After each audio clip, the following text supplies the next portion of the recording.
అంగరంగ వైభవంగా మొదలైన ప్రపంచ కుబేరుడి పెళ్లి, హెచ్ఏఎల్ కు దక్కిన భారీ ఆర్డర్, తక్కువ ధరకే మలేషియా టీకా, ఇలాంటి ఇంట్రెస్టింగ్ బిజినెస్ వార్తల్ని ఇప్పుడు చూద్దాం. దేశీయ స్టాక్ మార్కెట్లు లాభాల్లో ముగిశాయి. బ్లూ చిప్ సంస్థల షేర్లను మదుపర్ల నుంచి లభించిన మద్దతుకు తోడు మధ్య తూర్పు దేశాల్లో ఉద్రిక్త పరిస్థితులు తగ్గుముఖం పట్టడం సూచీలకు కలిసి వచ్చింది. మార్కెట్ ముగిసే సమయానికి సెన్సెక్స్ 83,755 పాయింట్ల వద్ద ముగియగా నిఫ్టీ 304 వద్ద క్లోజ్ అయింది. దేశవ్యాప్తంగా బంగారం, వెండి ధరలు తగ్గాయి. హైదరాబాద్ లో 24 క్యారెట్ 10 గ్రాముల బంగారం 98,200 రూపాయలు పలుకుతుండగా 22 క్యారెట్ గోల్డ్ 89,850 రూపాయలు పలుకుతోంది. ప్రభుత్వ రంగ బ్యాంకుల చైర్మన్, మేనేజింగ్ డైరెక్టర్లతో కేంద్ర ఆర్థిక మంత్రి నిర్మలా సీతారామన్ భేటీ అయ్యారు. ఉత్పాదక రంగంలో రుణాల్ని పెంచాలని వారిని ఆర్థిక మంత్రిని కోరినట్లు సమాచారం.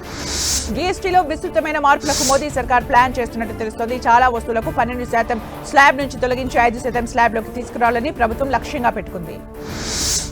వచ్చే మార్చి కల్లా కనీసం 6 తేజస్ విమానాలను భారతీయ వైమానిక దళానికి అందజేస్తామని హిందుస్థాన్ ఏరోనాటిక్స్ లిమిటెడ్ హెచ్ఏఎల్ ప్రకటించింది. ఈ తేలికపాటి యుద్ధ విమానాలను హెచ్ఏఎల్ తయారు చేస్తోంది.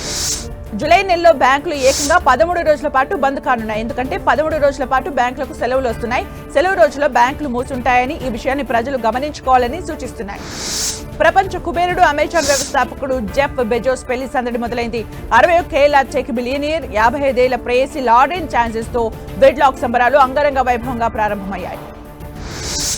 శాంచెజ్ 16వ శతాబ్దపు గ్రాండ్ కెనాల్ పై ఉన్న లగ్జరీ హోటల్లో అమన్లో బెజోస్ బస చేయగా ప్రపంచంలోనే పురాతన చలన చరిత్రోత్సవానికి కేర్ ఆఫ్ అడ్రస్ గా నిలిచే వెనిస్ సరస్సులోని ఒక ద్వీపంలో శాంచెజ్ బస చేశారు. మలేరియా టీకా ధరను క్రమంగా తగ్గించాలని Bharat Biotech International GSK PLC నిర్ణయించాయి. ప్రస్తుత ధరతో పోల్చితే 2028 నాటికి సగం కంటే తక్కువకే ఈ వ్యాక్సిన్ లభిస్తుంది. అప్పటికి మలేరియా టీకా ధర $5 కంటే దిగువనే ఉంటుంది.